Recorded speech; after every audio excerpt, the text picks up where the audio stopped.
Yep. Let's continue, Tim. Uh, in this session, as part of Python for AWS, let's continue Python language fundamentals.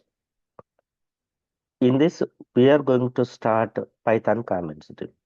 What are Python comments? Why Python comments? And we are going to discuss with examples. Okay. Yeah. Uh, let's say we are writing Python program. We are writing Python program. In this program, let's say we have only few lines. Understanding few lines is very easy. But what if your Python program contains thousands of lines? What if your Python contains thousands of lines? Understanding a program is very difficult for new developers. We cannot give 100% guarantee. We may work for same project forever. So once you left from organization, when newcomer comes to continue the implementation, he may face difficulties to understand uh, this implementation. He may take long time to understand uh, this implementation. So, so to resolve all these kind of problems, it is highly recommended write comments inside a program so that anyone can easily understand about your program. We have two types of comments, one single line comment and second one document comment. Single line comments start with hash. Single line comment start with the hash. After hash, if Python sees anything, it ignores. Python understands it is a comment. Let's say you are writing program. You are writing program.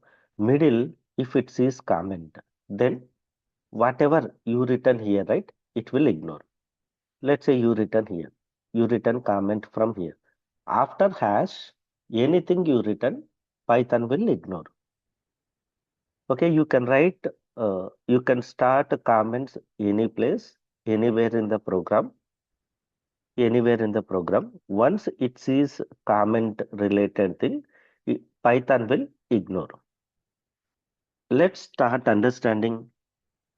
Let's start understanding single line comment implementation. So I am opening workspace. Let me open workspace.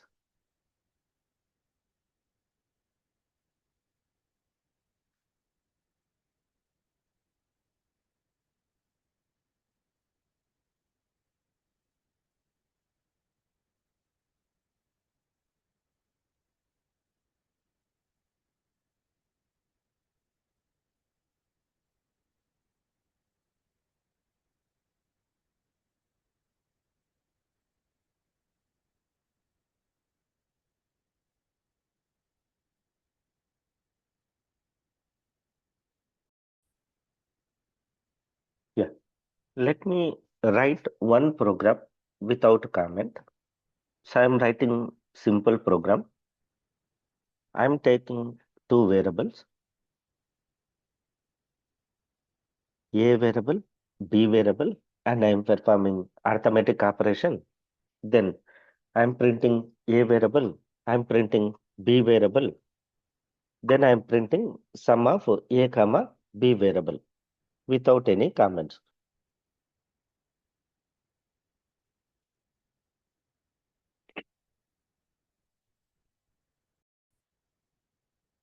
Yeah. Let's run this program. See, we got output. Let me write the same program with comments.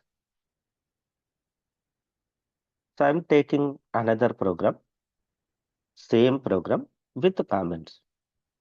Observe here. So first I taken comment variable A and comment is first variable. Second variable I given comment is second variable. Then I'm performing arithmetic operation. Then I'm writing comment here, sum of two variables. Then here I'm writing uh, display two variables and sum of two variables. Then I'm writing display logic. So when anyone sees this program, they can understand why we taken variable A, B, and what is the purpose of this line. They understand. And they understand what is the purpose of these statements by seeing these comments. If I run this program, it is also giving same output. Output there is no change, but only change is we return comments. By seeing these comments, anyone can easily understand. Here we return few statements. If your program contains thousands of lines, if you write the comments like this, anyone can understand what is the purpose of each line you return. So instead of depending on you, if anyone join this project newly, and if anyone want to continue enhance this project, by seeing these comments, they can understand, and based on the new requirements, where they want to modify, they get clear clarity. So it is highly recommended to write comments with him. These are single line comments. Next, document comments with him. Document comments are multi-line comments. It's not, if it is hash, after hash, we write entire line. This is comment, single line comment. But I want to write multiple line comment, multiple line comment. So for that, we use document comments. Document comments main purpose is to describe about your class.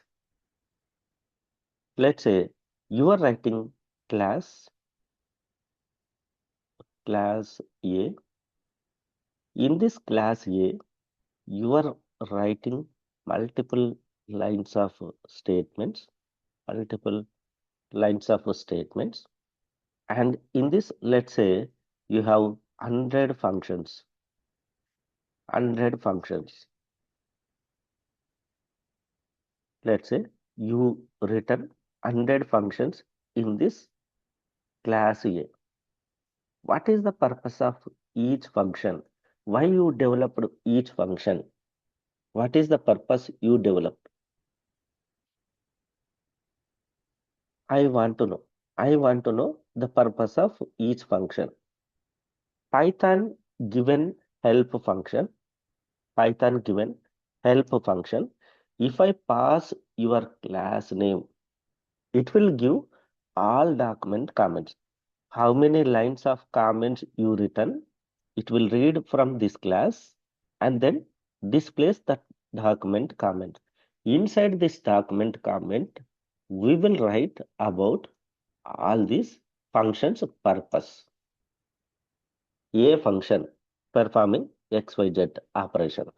B function performing some scientific logic. X function is performing so and so purpose. Everything we write inside a document. We pass this class name. If we pass this class name, it reads all document comments and gives information about your class. All predefined classes, all predefined classes, they have implemented document comments. Let me take one example. Help of str. str is a string class. See, this is class name. What is the purpose of class? What is the purpose of add function, contains function? And they explained everything, everything. Let me take another example. Help of int class. See, integer class related. So every predefined class, they return document comments. It is highly recommended write document comments inside your user defined class, so that so that if your class contain multiple functions, you are explaining each function purpose and number of parameters, purpose of function. If you write all those things instead of going and checking entire logic, by seeing that document comment, anyone can understand.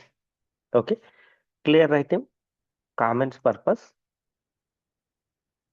comments purpose in language fundamentals. Okay.